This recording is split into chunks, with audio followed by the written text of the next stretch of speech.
Okay, so part 3, I guess. This little camera, bless its heart. I got this thing for like 25 bucks at Walmart.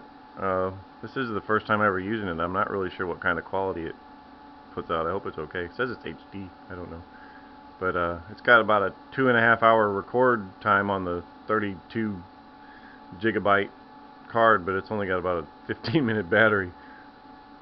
Oh well. First world problems.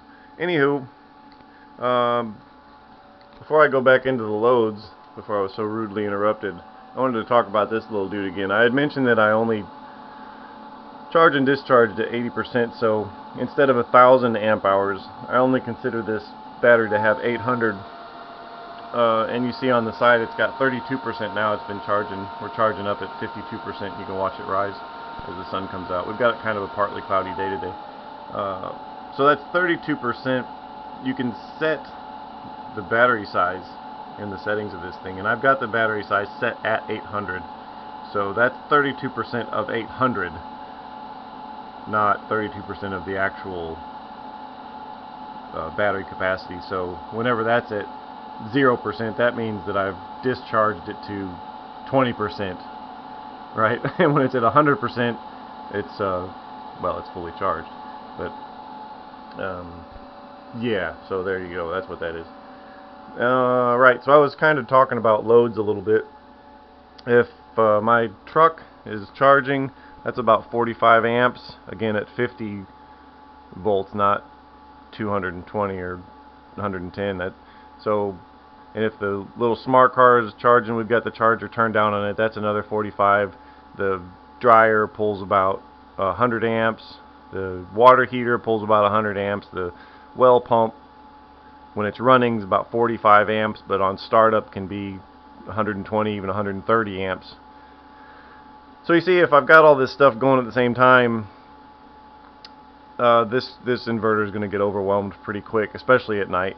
And the kind of cool thing about having two inverters is during the day, right now, when I'm charging in at 60 amps, if I plug the truck in right now and it pulls 45 amps, that means I'd be charging in at what, 15 amps. So this off-grid inverter isn't even getting used. The power is coming directly from the grid-tied inverter and going straight into the truck. I was kind of dumb a little while ago. A few months ago, I thought it'd be a good idea to just let these batteries charge up and then charge the truck at night. And then it dawned on me that that's kind of dumb, because we'd be taking the DC power from the solar panels, inverting it to 220, sending it over to this inverter, rectifying it into 50 volts DC, then at night taking the DC voltage, inverting it back to 220, sending it back out to the truck into the charger, which takes and rectifies it back down into the truck battery charger. That's just really dumb. So instead of that, I always try and plug the truck or the car in during the day. That way it just comes from the solar panels through the grid-tied inverter and straight into the chargers of the vehicles. But yeah, vehicles are a huge load.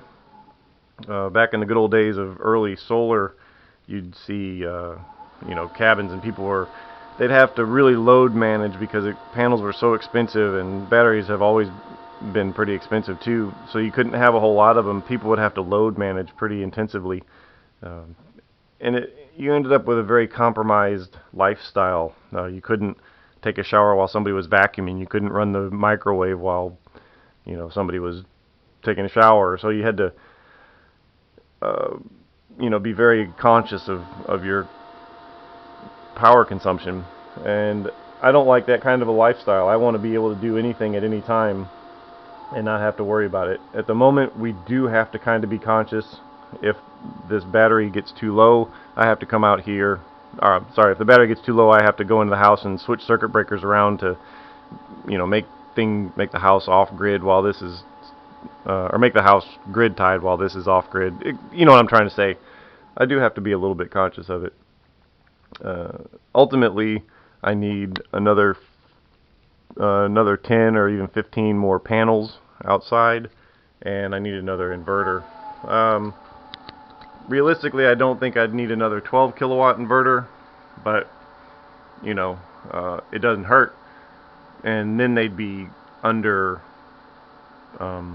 they wouldn't be overworking themselves. So in my mind anyway, that increases their longevity, their life cycle, if they're not working so hard. They don't get as hot, and really one of the main things that kills electronics is heat. I had an issue with that with my truck. The inverter in it, I didn't have the cooling system was just kind of an on-demand, and that allowed the inverter temperatures to fluctuate too much. So I ended up burning out the inverter on my truck. So I had to buy a new inverter, and now I've got it staying a lot cooler. Anyway, off topic. What else can we talk about here?